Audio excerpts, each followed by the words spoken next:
Good morning po, magandang umaga sa aking channel muli at welcome ulit sa ating Bible reading ngayong umagang ito.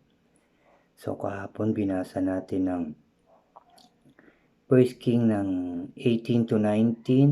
So ngayon naman ay 1 King ng 20 to 22. Ito ang bali pagtatapos ng 1 King. So ang susunod ay ang 2 King na. So sabi dito sa 1 King ng 20, tinipon ni Ben-Hadad hari ng Syria ang kanyang hukbo upang salakay ng Samaria kasama sa hukbo. Sa hukbong ito ang 32 hari sakop niya at ang kanilang mga kabayo at karwaheng pandigma. Nagpadala siya ng mga sugo kay Ahab, hari ng Israel, at ipinasabi ang ganito: Ipinag-uutos ni Ben-Hadad na ibigay mo sa kanya ang iyong ginto't pilak, ang iyong mga babae at pinakamalakas na mga anak. Sumagot ang hari ng Israel, masusunod po ang sabi ninyo, kamahalan. Mahal kong hari at Panginoon, ako at ang lahat ng aking ay ituturing mong sa iyo. Ngunit bumalik kay Ahab ang mga sugo at ganito naman ang sinabi. Pinasasabi ni Ben-Hadad na ibinibigay mo sa kanya ang iyong ginto't pilak, pati ang iyong mga asawa at anak. Tandaan mo, bukas sa ganitong oras darating ang kanyang mga tauhan upang halughugin ang iyong palasyo at ang mga bahay ng mga tauhan mo. Kukunin nila ang kanilang magustuhan. Tinipon ng haring Israel ang lahat ng matatandang pinuno sa kaharian at sinabing, tingnan ninyo, maliwanag na gusto tayong lipunin ng taong iyan. Pumayag na nga akong bigay sa kanya ang lahat ng aking ginto pilak, pati ang aking mga asawa at mga anak.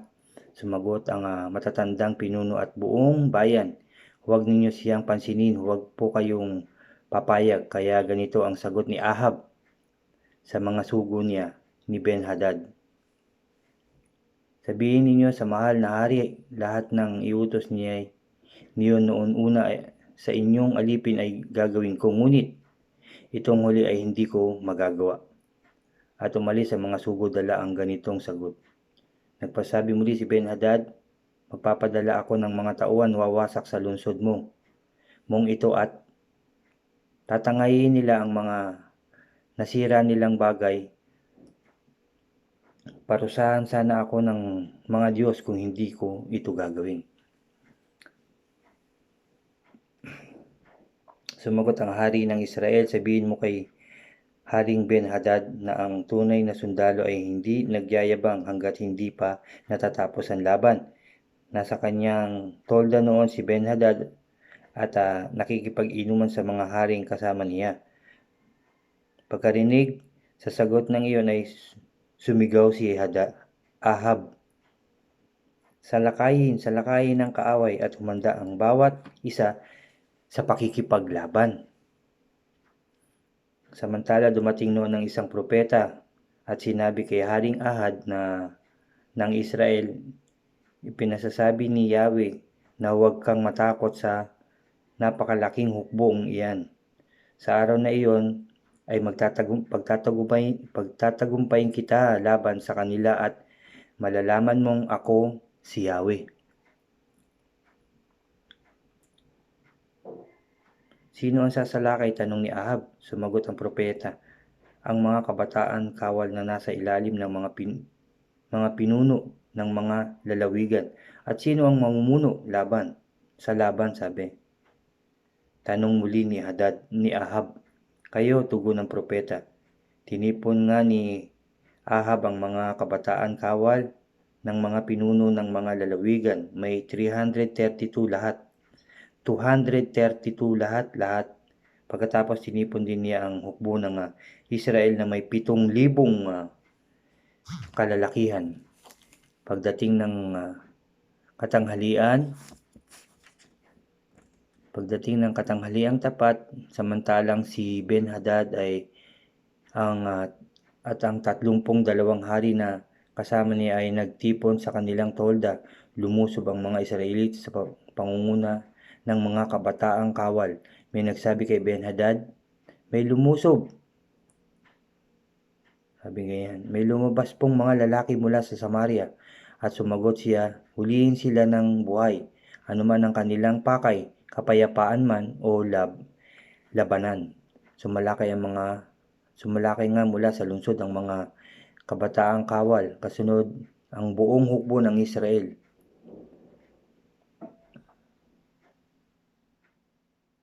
Sa unang sagupaan ay napatay ng bawat isa ang kanyang kalaban, kaya't nagtakbuhan ang mga taga-Syria. Hinabol nila sila ng mga Israelita, ngunit nakatakas si Ben-Hadad kasama ng ilang kawal na nakakabayo. Lumabas naman si Haring Ahab at sumama sa paghabol sa mga taga-Syria. Pinuksan nila ang mga ito at napakaraming kabayo at karwahe ang kanilang nasamsam. Matapos ang labang iyon, sinabihan muli ng propeta ang hari ng Israel. Wika niya, "Magdagdag pa kayo ng tauhan at ihanda ninyo mabuti ang inyong hukbo. Planuhin ninyong mabuti ang dapat gawin sapagkat sa susunod na tagsibol ay muling sasalakay ang hari ng Syria." So nagkaroon ng maraming labanan. Pinayuhan din ng kanyang mga opisyal ang hari ng Syria at kanilang sinabi, ang mga Diyos ng kabundukan ang kanilang Diyos, kaya tayo'y natalo, ngunit lalabanan natin sila sa kapatagan at tiyak na matatalo natin sila. Ganito po ang inyong gawin, alisin ninyo sa kanilang tungkulin sa hukbo ang mga haring kasama ninyo at palitan ninyo ng mga pinunong kawal. Bumuo kayo ng isang hukbong sinlaki ng dati na may gayon din dami ng kabayo at karwahe. Sa pamamagitan natin sila lalabanan at ngayoy tiyak na matatalo. Magtatagumpay tayo. Nakinig ang hari sa kanilang payo at ganun ang ginawa. Pagsapit ng tagsibol, tinipon ni Ben-Hadad ang hukbo ng Syria at nagtungo sa Apek upang lusubin ang Israel. Tinipon-tipon din naman ang mga Israelita at naghanda upang salubungin ang kalaban. Nagdalawang pangkat sila at nagtayo ng kampo sa tapat ng mga iyon. Parang 2 kawan lang ang kambing ng hukbo ng Israel, samantalang ang halos sa matakluban ng hukbo ng Syria ang puok na iyon. So bali parang kukonti ang mga taga-Israel. Lumapit muli ang hari sa Israel at lingkod ng Diyos at sinabi, lumapit muli sa hari ng Israel ang lingkod ng Diyos at sinabi, ito ang pinasasabi ni Yahweh, sapagkat sinabi ng mga taga-Syria na ako ay Diyos ng kabundukan at hindi Diyos ng kapatagan.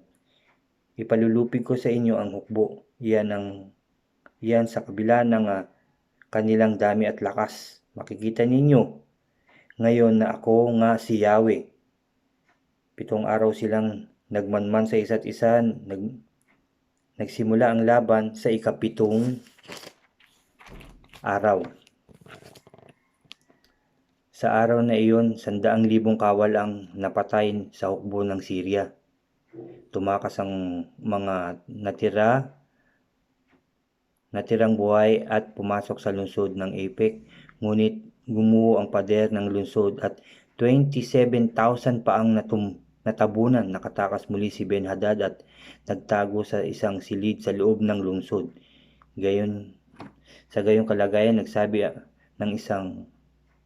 ng isa niyang tauhan, balita po namin ay maawain ang hari ng Israel. Magsusot po kami ng damit panluksa at magtatali ng lubid sa leeg at harap sa hari ng Israel. Baka sakaling kaawaan kami at hindi na kayo ipapatay. At ganoon nga ang ginawa nila. Humarap sila sa hari at ng Israel at nagmakaawa. Hinihiling po ng inyong aliping si Ben-Hadad na huwag na ninyo siyang patayin. Buhay pa ba siya? Buhay pa ba ang kapatid kong hari? Tanong ng hari ng Israel. Sinamantala ng mga sugo ang gayong magandang paghiwatig. Kaya't agad sumagot, opo, buhay pa po siya, buhay pa. Dalhin ninyo siya dito agad at dito, utos ni Ahab.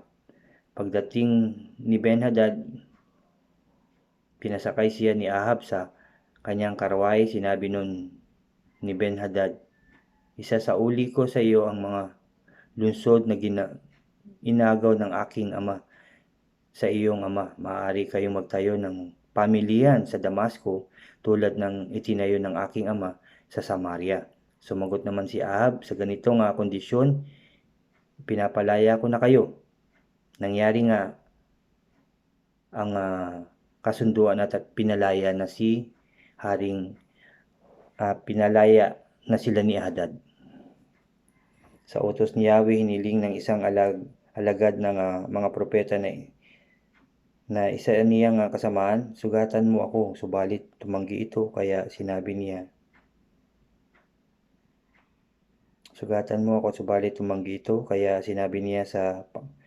sapagkat hindi mo sinunod ang utos ni Yahweh, pag alis mo rito ipapatayin ka ng leon.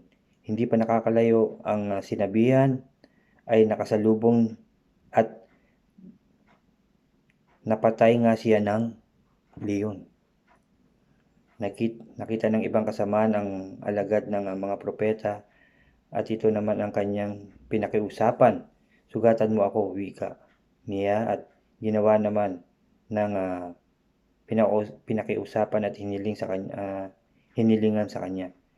Nagtuloy ang alagad ng propeta at saka naghintay sa daraanan ng hari. Matapos bendahan ng kanyang mga mata upang hindi siya makilala, sumigaw siya pagdaan ng hari at ganito ang sinabi, kamahalan, nang ako po ay nasa laban, lumapit po ako sa aking isang kawal at iniwan sa akin ang isang bihag.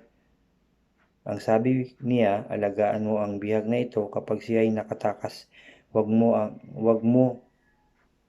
Buhay mo ang kapalit, sabi, o magmumulta ka ng 35 kilong pilak. Nakalingat po ako at nakatakas ang bihag. Sabi sa kanya ng hari, ikaw na rin ang nagbigay ng iyong hatol, mamamatay ka o magmumulta ka. Nang marinig ito, bigla niyang inalis ang bendang nakatakip sa mga mata at nakilala ng hari na siya pala isang alagad ng mga propeta. At sinabi niya sa hari, ito ang pinasasabi ni Yahweh, sapagkat pinakawalan mo ang isang taong ayon sa utos ko'y dapat mamatay, buhay mo ang kapalit ng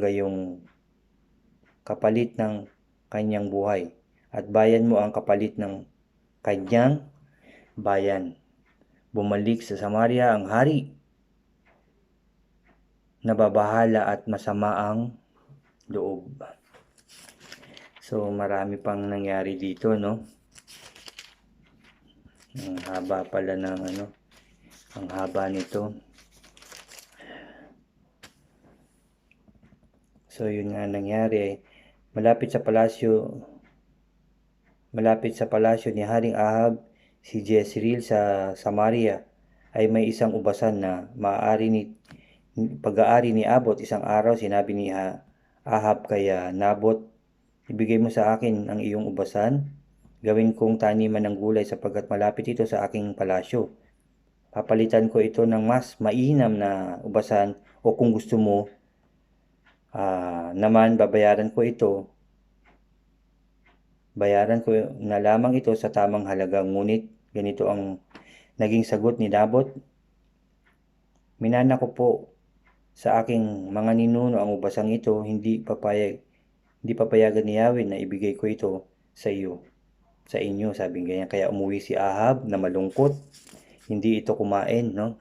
Malungkot si Haring Ahab at malungkot na umuwi, hindi kumain to So napansin ng asawa niya na si Jezebel na bakit daw malungkot at bakit hindi kumakain. At sinabi naman niya yon na sa kanyang asawa na yun nga, papalitan niya sana ang ubasan ni Nabot, ngunit ayaw ni Nabot. Sabi pa ng hari na babayaran niya, ngunit ayaw nga ni Nabot. Kaya sabi ng asawa ni Ahab na, sige na, kumain ka na at matulog ka na at mapapasayo ang ubasan ni Nabot.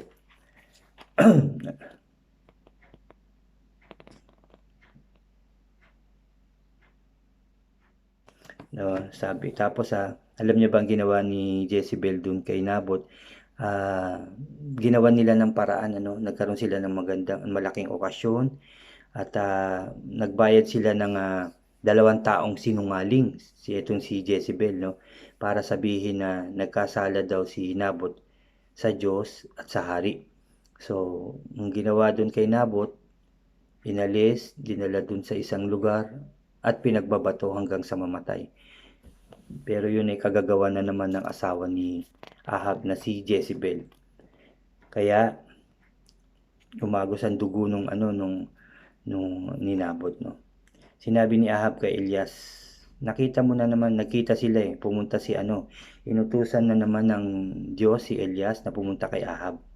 Kaya sagot ni Ahab, nakita mo na naman ako, aking kaaway, sabi. Sagot naman sa kanya ni Elias, hinahanap kita muli sapagkat nalulung ka na naman sa paggawa ng masama sa paningin ni Yahweh. Malagim na parusa ang babagsak sa iyo. Ganito ang pinasasabi ni Yahweh, itinatakwil kita, lilipunin ko ang mga anak mong lalaki, matanda at bata. Paparusahan kita tulad ng ginawa ko sa angkan ni Jeroboam na anak ni Nebat at sa angkan ni Baasa na anak ni Ahiyas, sapagkat ginalit mo ako, hinimok mo ang Israel sa pagkakasala. Ito naman ang pahayag laban kay Jezebel. Si Jezebel ay lalapain ng mga aso sa loob mismo ng Jezreel. Sino man sa angkan ni Ahab ang mamatay sa bayan ay kakainin ng mga aso. Sino mang mamatay sa bukid ay kakainin ng mga buitre. Dahil sa mga sulsol ni Jezebel, walang nakapantay sa mga kasamaang ginawa ni Ahab sa paningin ni Yahweh. Ginawa niya ang mga mahalay na kasalanan sa pamamagitan ng pagsamba niya sa mga Diyos-Diyosan, no? Inulit na naman ni Lord to.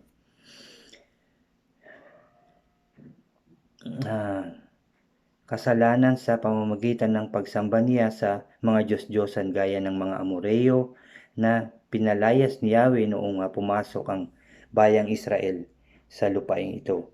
Nang marinig ni Ahab ang mga sinabi ng propeta, pinunit niya ang kanyang damit, nagsuot ng damit panluksa, kahit sa pagtulog nag-ayuno siya bilang tanda ng malaking kalungkutan.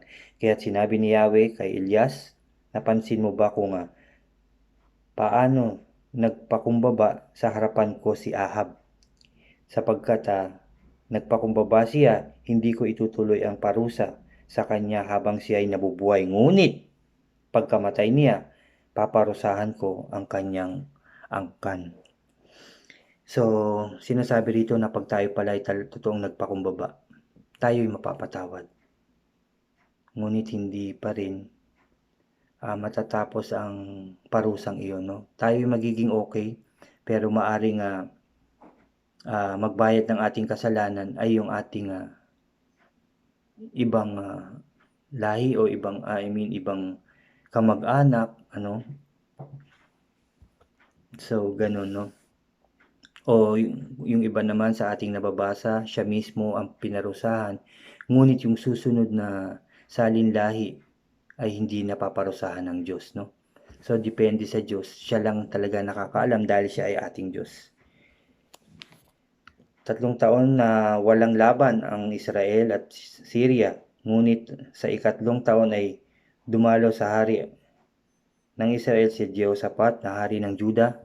Nagsabi na noon na hari ng Israel sa kanyang mga pinuno, alam ninyo na ang Ramoth Gilead ay atin, ngunit wala tayong ginawang hakbang upang mabawi iyon sa hari ng Syria. Ngayon na may si Jehoshaphat ang kanyang hinimok, ang sinabi niya, Samahan mo naman kami sa paglusob sa Ramoth Gilead. Sumagot si Jehoshaphat, kasama mo ako at ang aking tauhan at ang aming mga kabayo at karwa at kasangkapan, ngunit sumangguni muna tayo kay Yahweh. So, yun nga, ng mga panahon na yun, sumangguni sila, nagtipon ng hari Ahab ng Israel sa kanyang propeta. May 400 silang lahat at tinanong, dapat ko bang salakayin ang Ramoth Gilead? Salakayin ninyo, tutulungan kayo ni Yahweh. Yun ang mga sinasabi, no? Lahat paulit-ulit yun. Tapos nagtanong sila kung meron pa raw propeta na iba. So sumagot naman sila, meron pang isa, si Mikaya na anak niya Imla, ngunit galit ako sa kanya, sabi, sapagkat lagi lamang masama ang hula niya sa akin, wala nang mabuti, sabi ni Ahab. Huwag kang magsalita ng ganyan, kapatid kong hari, tutol ni Jehoshaphat. Tapos pinatawag nga si Mika. Sinabi ng sugong pinapunta kay Mika, iisa ang sinasabi ng lahat ng mga propeta, magtatagumpay ang hari, gayon din ang sasabihin mo, sabing ganyan. Sumagot si Mika, saksi si Yahweh ang Diyos na buhay, kung ano ang sabihin niya sa akin, yun ang aking sasabihin. Pagdating niya sa harapan ng hari, siya ay tinanong, Mika, sasalakayin ba namin ang Ramoth Gilead? Salakayin po ninyo at magwawagi kayo, magtatagumpay kayo sa tulong ni Yahweh, sabi ni Mika. Ngunit siya ay muling tinanong ng hari, ilang ulit ko bang sasabihin sa iyo na pawang katotohanan lamang ang sasabihin mo sa pangalan ni Yahweh, sabi. Kaya sinabi ni Mika, nakita kong nagkawatak-watak ang hukbo ng Israel, nagkalat sa kamundukan parang tupang walang pastol. Narinig kong sinabi ni Yahweh, sila'y walang taga-panguna, kaya pauwiin na silang mapayapa. Kaya sinabi ng hari ng Israel kay Jehoshaphat, di ba sinabi ko na sa iyo na kailan may hindi niya ako binigyan ng mabuting pahayag, lagi na lamang masama. Ngunit nagpatuloy si Mikaya, pakinggan ninyo si Yahweh. Nakita ko si Yahweh na nakaupo sa kanyang trono, nasa kanyang harapan, sa kaliwa, sa kanan ang buong hukbo ng langit. Nagtatanong siya, sino ang hihingkayat kay Ahab na salakayin ang Ramoth Gilead? Sabing ganon. Kanya-kanyang sagot ang mga espiritu, ngunit mayroong isang tumayo at nagsalita ng ganito, ako po ang hihingkayat kay Ahab. Sa paanong paraan? Tanong ni Yahweh. Pupunta po ako roon at magiging espiritu ng sinungaling na magsasalita sa pamamagitan ng kanyang mga propeta. Sagot ng espiritu, ikaw ang humingkayat sa kanya at magtagumpay ka, sabi ni Yahweh. At patuloy ni Mikaya, ngayon nakita mo kung paano nagsalita ang espiritu ng kasinungalingan sa bibig ng iyong mga propeta, ngunit si Yahweh ang nagtakda ng iyong kapahamakan, sabi dito. Nang marinig ito, lumapit si Sedekias at sinampal si Mikaya. Sinabi niya, kailan ka pa nagkaroon ng karapatang magsalita sa ngalan ng Espiritu ni Yahweh, at akala mo ba'y aalis siya sa akin? Sumagot si Mikaya, malalaman mo ang sagot niyan pagdating ng araw na magtatago ka sa isang silid. Sabing ganyan. So, tapos pinag-utos ng hari na ibalik siya sa Amon at ang gobernador ng lungsod at kay Prinsipe Joas, sabihin ninyong ibilanggo sa pinakulong si Mikaya. Pumunta nga sa Ramoth Gilead si Ahab, ang hari ng Israel, si Jehoshaphat na hari ng Juda. Sinabi ng hari ng Israel kay Jehoshaphat, magbalat kayo ka. Pumunta ka sa labanan, ngunit ikaw ay maaring magpatuloy ng nakadamit hari at magbalat kayo nga ang hari ng Israel patungo sa labanan. Ngunit napatay din si Ahab sa Ramoth Gilead. So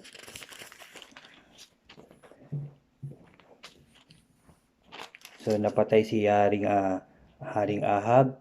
Naging hari ng Juda si Jehoshaphat na anak ni Asa noong ika-4 na taong na paghahari ni Ahab sa Israel. 35 taong gulang siya noong siya ay maupo sa trono ng Juda, at naghari siya sa Jerusalem sa loob ng 25 taon.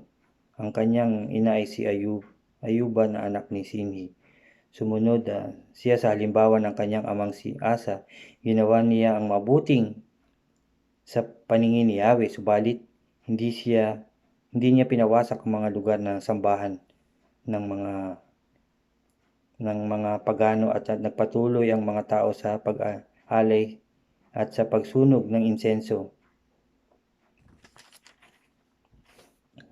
Tapos ng ika-17 taon ng paghahari ni Jehoshaphat sa Juda, naghari naman sa Israel si Ahiyas na anak ni Ahab. 2 taon siyang naghari. Ginawa rin niya ang mga bagay na hindi kalugod-lugod kay Yahweh. Sinundan niya ang masamang halimbawa ng kanyang ama't ina at ni Jeroboam na anak ni Nebat. Nilusob din niya ang mga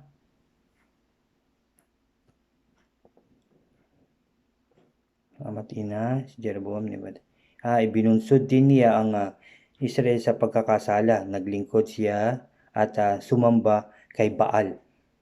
Ginalit niya si Yahweh, ang Diyos ng Israel, tulad ng ginawa ng kanyang ama noong una.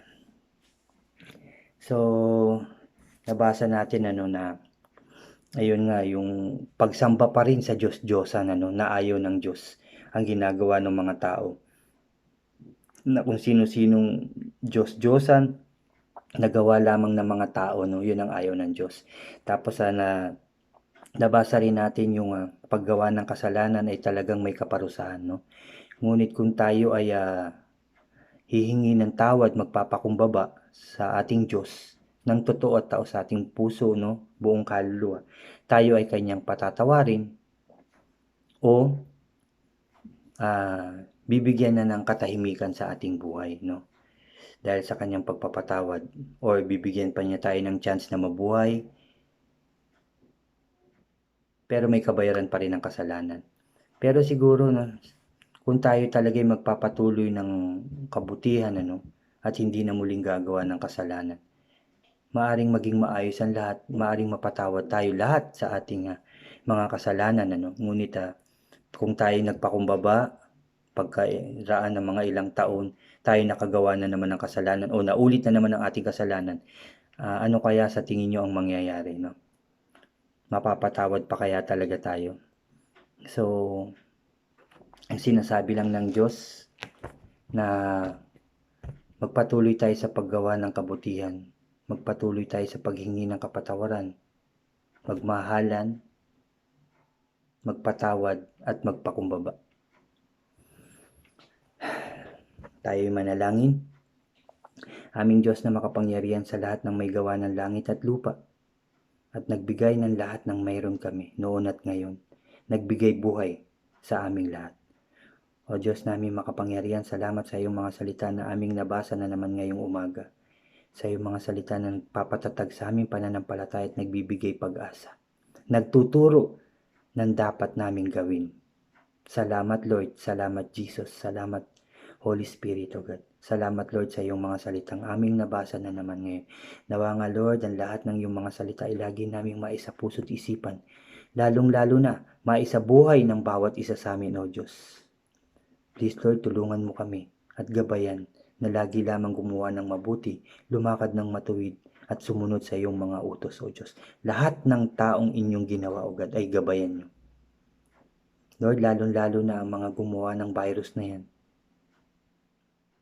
Lord, baguhin mo ang kanilang puso't isipan, lalong-lalo na ang kanilang ginagawa at ang kanilang buhay, na gumawa na lamang ng kabutihan at tama. Una, para sa inyo, O God, at sa lahat ng tao. Ingatan mo rin ang mga tao at gabayan, Lord, na mga scientist din na gumagawa ng gamot ng virus na yan at mga scientist na gumagawa lamang ng maayos at kabutihan, Lord. Gabayan mo rin sila at pagtagumpayin. Lord, ingatan mo rin ang mga doktor na totoong naggagamot, Lord, ng maayos sa mga nagkakasakit, ang mga tumutulong ng taos-puso, O God, ng buong kaluluwa nila, ang mga nurse, sundalo, pulis, O God, mga mabubuting sundalo at pulis, Lord, mga frontliner na totoong naglilingkod para sa bayan, para sa ikabubuti ng aming bansa at ang mundo, Lord. Ingatan mo po sila at bigyan ng tamang puso't isipan at kalakasan, O Diyos. Huwag mo silang pabayaan. Kami rin mga tao, Lord, na nandito sa tahanan. Nawa lahat kami ay sumunod sa iyong mga pinag-uutos at sa aming pamahalaan. Na sa bahay lang kami, Lord. At wag na magsilabas kung wala namang gagawin, O God. Nawa rin, Lord, nananalangin din kami na sa aming pagsunod, Lord. Huwag mo kaming pabayaan. Lord, bigyan mo kami ng aming makakain. Palakasin mo palagi ang aming mga katawan at maging maayos kami hanggang sa maging normal pumuli ang aming mundo. Gabayan mo po kami at huwag pabayaan, O Diyos. Ingatan mo po kami. Kayo na po ang bahala sa amin lahat, O Diyos.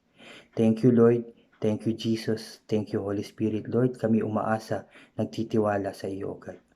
At we claim it, Lord, inaangkin na namin ang katagumpayan ng aming panalangin at ng aming mundo ay babalik na sa normal. In Jesus' name, Father God, in Jesus' name, O God, in Jesus' name. Lord, siniselyuhan ko na ng banal na dugo ng aming Panginoon sa Kristo ang aking panalangin at ang lahat ng ito ay tagumpay na. In Jesus' name, Father God, in Jesus' name. Pinupuri ka namin, pinasasalamatan, sinasamba at dinadakila. Sa tanging pangalan ng aming Panginoon sa Kristo na aming tagapagligtas, ang lahat ay magsabi ng Amen and Amen. Amen po. Marami pong ulit salamat sa lahat sa pagsama nyo na naman sa ating Bible study. Mabuhay po kayo at God bless po sa lahat.